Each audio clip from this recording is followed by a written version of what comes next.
Hello everyone, সবাই কেমন আছো? আশা করব সবাই নিশ্চয়ই ভালো আছো। আমিও এখন বলতে পারো ভালো আছি। আসলে যখন এডিট করতে বসছি তখন ভাবছি, কিন্তু যেদিনের ভিডিওটা সেদিন কিন্তু মোটেও ভালো ছিলাম না।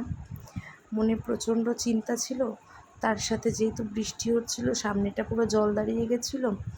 কীভাবে কী করব, কীভাবে কী এগোবে, কিছুই মাথায় কাজ করছিল না। তো যাই হোক, সামনে একটু জল ঠল দেখছিলাম, চিন্তা হচ্ছিল।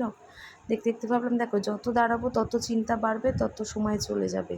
আর সেদিন যেহেতু আমার ভীষণ তাড়া ছিল, তাই বাচ্চাদেরকে সকাল সকাল উঠে দুধ গরম করে খেতে দিয়েই আমি সঙ্গে সঙ্গে কিন্তু রান্নাটা বসিয়ে পড়েছিলাম, যেহেতু আমার এক জায়গায় যাওয়ার ছিল। তো সেটাও আমি তোমাদের সঙ্গে শেয়ার করব। যাই হোক, এখানে দেখতেই পাচ্ছ দাদা একটা ইলিশ মাছ এনেছিল ছোটো মতন, সেটা ভাপা করেছিলাম, বেগুন পাতুরি করেছিলাম আর পটল ভাজা করেছিলাম। এটাই ছিল আমার আজকের মেনু। আর তারপর রান্নাবান্না করে তাড়াতাড়ি বাচ্চাদেরকে খাইয়ে দাইয়ে দিও। ওই যে তোমাদের বলেছিলাম না এক জায়গায় যাওয়ার ছিল, সেটা কোথায় তোমরা কেউ গেস করতে পারবে? হয়তো পারবে না, কারণ তোমাদের এই বিষয়ে তো আমি কিছুই জানাইনি। তবে সেদিন যাওয়ার ছিল আমার মেয়েকে নিয়ে একটু হাসপাতালে। হঠাৎ হাসপাতাল শুনে হয়তো তোমরাও চমকে যাবে যে কি হলো বা কেন হাসপাতাল। বিশ্বাস করো, যেদিন আমিও প্রথম শুনেছিলাম বিষয়টা বেশি দিনের না।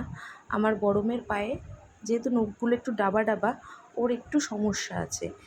তো তারপরেও ভেবেছিলাম যে এর আগেও দুবার এই জিনিস হয়েছে, দুবারই কিন্তু ওকে অপারেশন করতে হয়েছিল।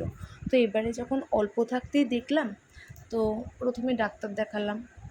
ডাক্তার বলল যে সেরকম কোনো ব্যাপার না, একটা এরকম একটা চিনির দানার মতন একটা ওষুধ দিয়েছিল, যেটা বলেছিল গরম জলে ফেলে ওকে পাশিট করবে, আস্তে আস্তে ওটাতেই জিনিসটা ঠিক হয়ে যাবে।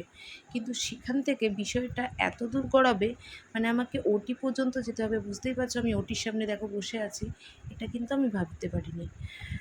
যাই হোক, সেটা এই যে দেখতে পাচ্ছ, মেয়ে এখন ওটিতে ঢুকে যাচ্ছে। তো হ্যাঁ, আমি সেইটাই বলছি তোমাদের।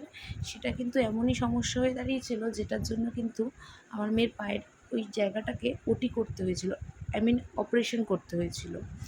তো ও তার জন্য কিন্তু দেখতেই পেলে ওটিতে ঢুকে গেল। মনটা ভীষণ খারাপ। সকাল থেকেই বলেছিলাম এক জায়গায় যেতে হবে। তো মাঝখানে যেহেতু এই ব্যাপারটায় একটু ব্যস্ত ছিলাম, তাই তোমাদেরকে কিন্তু কোনো ভিডিওই দেওয়া হয়নি। আর এখন যে ভিডিওটা দেখছো, এটা কিন্তু মেয়েকে যখন ওটি হয়ে যাওয়ার পর নিচে নামিয়ে নিয়ে আসছিল। তো যাই হোক, করতে করতে আমাদের প্রায় সন্ধে হয়ে গেছিলো। বাড়িতে এসে চেঞ্জ করে ফ্রেশ হয়ে নিয়ে এটা রাত্রে ডিনার। তো আজকের মতন ভিডিওটা এখানেই, টাটা। তো সবাই ভালো থেকো, সুস্থ থেকো, দেখা হবে আবার পরের ভিডিওতে। আর একটা কথা বলতেই তো ভুলে গেলাম, তোমরা সবাই কিন্তু ভগবানের কাছে প্রার্থনা করো আমার মেয়ে যেন তাড়াতাড়ি সুস্থ হয়ে যায়, কেমন?